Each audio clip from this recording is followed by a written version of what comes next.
My name is Halilullah, and I have done BBA and Finance from Cohort University of Science and Technology. Today, we are going to discuss a very important topic, which is economic development in Pakistan till 1947 up to the 2019. So, I will use the mode of communication as Urdu. मैंने कहा कि मैं उर्दू को communication के लिए use करूँगा ताकि सबको आसानी से समझ आए। इसमें कोई बोर होने वाली बात नहीं है। आप सब इसको इंटरेस्टिंगली देख सकते हैं पूरी वीडियो को। तो अब पहले हम जानना चाहते हैं, इस पूरे स्लाइड वीडियो में हम देखेंगे, लेकिन उससे पहले यह है कि इकोनॉमी होती क्या है, एक क्वेश्चन अराइज होता है। तो इकोनॉमी को अगर देखा जाए तो हमारे कंट्री के अंदर जितनी भी प्रोडक्शन हो रही है, यानी जो हम प्रोड्यूस बना रहे हैं, और जो कंजम्पशन है, जो हम फिर उन चीज़ों को यूज़ करते हैं, उनको कंज्यूम करते हैं, तो हमें इकोनॉमी बताती है कि आपने उसको किस तरह, उन जो कम रिसोर्सेज थी उनको किस तरह यूज़ किया है, अच्छी तरीके से यूज़ किया है कि सही तरीके से यूज़ नहीं किया है।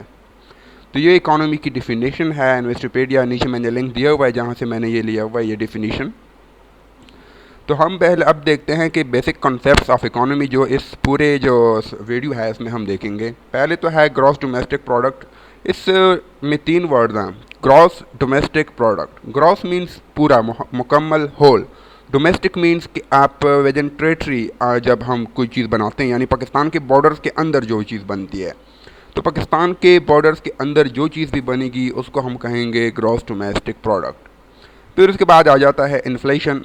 इन्फ्लेशन का मतलब है जब प्राइजेज़ इंक्रीज़ कर जाएं, बहुत ज़्यादा जब इंक्रीज़ करती हैं तो उसे इन्फ्लेशन बोलते हैं। अनएम्प्लॉयमेंट तो आप लोगों को पता ही होगा, बेरोज़गारी। इसके बाद है current account includes trade deficit, surplus, export and import. अब ये इसका क्या मतलब है? अब ट्रेड डेफिसिट और ट्रेड सरप्लस का क्या मतलब है? जब आपकी एक्सपोर्ट, यानी जो चीज़ें आप बाहर बेचते हैं, वो ज़्यादा हो जाएं आपकी इंपोर्ट से, जो चीज़ें आप बाहर से लाते हैं, तो हम कहते हैं कि ट्रेड सरप्लस है। लेकिन अगर आप बाहर से ज़्यादा चीज़ें मंगा रहे हैं और पाकिस्तान से कम चीज़ें बेच रहे हैं, तो उसको क्या कहेंगे? Trade deficit. फिर है पर कैपिटा इनकम। पाकिस्तान की जितनी भी इनकम है, नेशनल इनकम है, उसको अगर आप पाकिस्तान की पॉपुलेशन पे डिवाइड करते हैं तो एक एक बंदे पर हम लोगों का पर कैपिटा इनकम आ जाता है।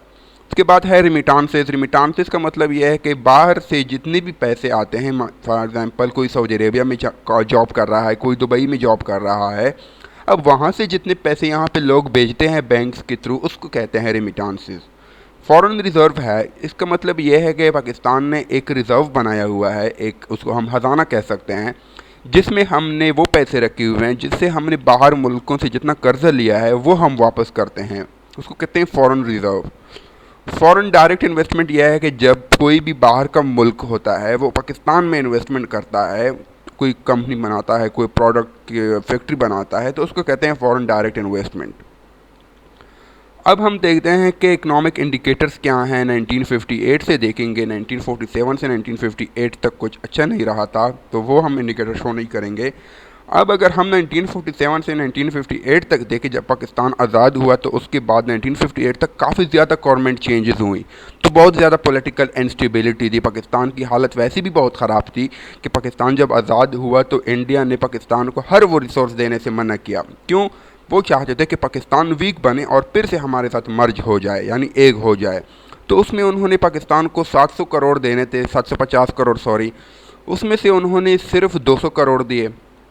फिर वो 550 करोड़ नहीं दिए, क्योंकि वो पाकिस्तान को वीक बनाना चाहते थे, तो वो टाइम लेते थे कि हम फिर देंगे। तो एक नेहरू थे उनके, उन्होंने बहुत ज़ोर दिया इंडियन गवर्नमेंट पे कि पाकिस्तान को उनका पैसा वापस दे दो, तो उन्होंने हमें 500 करोड़ वापस दे दिए। और तो यूँ हमें 700 करोड़ मिले, 50 करोड़ अब भी इंडिया हमारा कर्जदार है।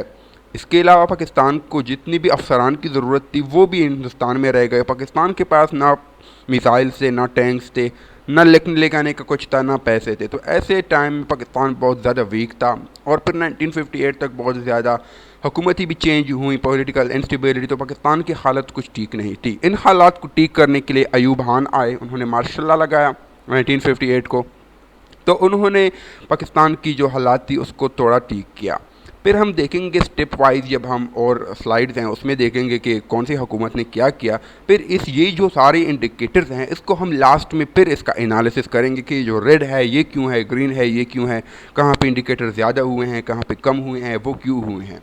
तो चलते हैं आगे और देखते हैं कि पहले दौर अयूब खान का था। ये पिक्चर में आप लोग देख सकते हैं।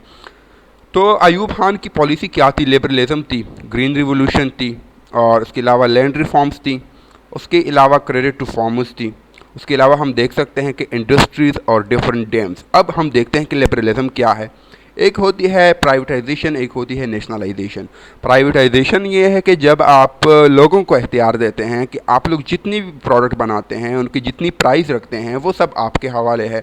लिबरलिज्म और प्राइवेटाइजेशन एक ही बात है। नेशनलाइजेशन अलग है। नेशनलाइजेशन में सारा कंट्रोल गवर्नमेंट के पास होता है। अयूब खान जैसे ही आए उसने सब लिबरलिज्म किया, लोगों को कहा कि आप लोग खेती बाड़ी करें, आप लोग जो भी प्रोडक्शन करते हैं वो सब करें, आप लोग फ्री हैं। इसके बाद हमारे पास ग्रीन रिवोल्यूशन आई। आप लोग राइट बॉटम में देख सकते हैं कि ग्रीन रिवोल्यूशन की पिक्चर मैंने दी हुई है।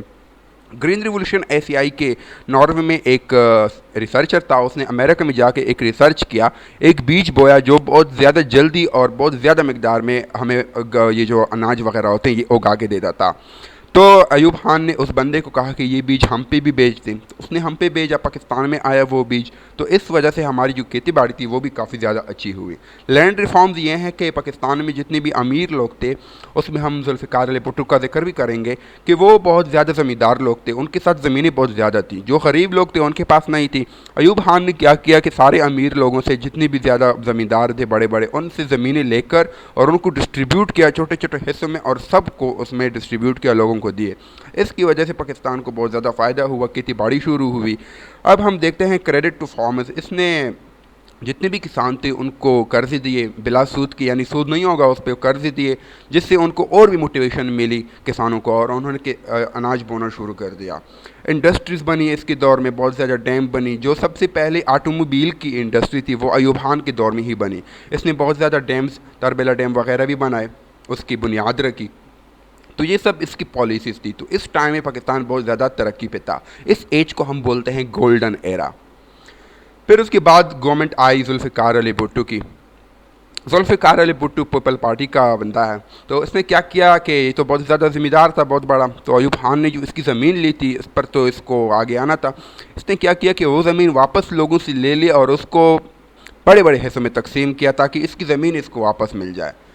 इसने नेशनलाइजेशन की, मैंने जैसे पहले बताया कि एक प्राइवेटाइजेशन होती है, एक नेशनलाइजेशन होती है। प्राइवेटाइजेशन में सब लोगों के पास इख्तियार होता है, नेशनलाइजेशन में गवर्नमेंट के पास होता है। इसने सारा इख्तियार अपने पास कर लिया।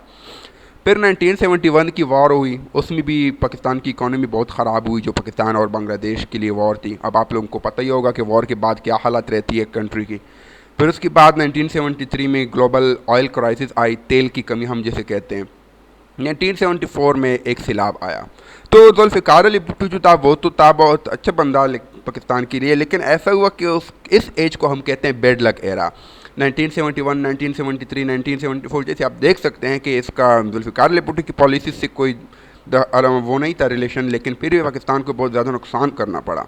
इसके दौर में इसने जो गलतियाँ की थी वो भी हम देखते हैं कि इसने क्या किया था कि ऐसी इंडस्ट्रीज़ को इसने नेशनलाइज किया जो पहले से सिक थी। सिक मतलब कि बीमार बंदा क्या कर सकता है, वो तो बोझ ही होता है। इसने ऐसी इंडस्ट्रीज़ को नेशनलाइज किया, गवर्नमेंट को ले लिया जो पहले से ही लॉस में जा रही थी। अब हम एग्जांपल देखते हैं कि एक शुगर मिल थी लड़काना में, इसने वो नेशनलाइज की, यानी वो गवर्नमेंट के पास चली गई। अब उसका प्रॉफिट और जो लॉस होगा वो गवर्नमेंट को ही पे करना पड़ेगा।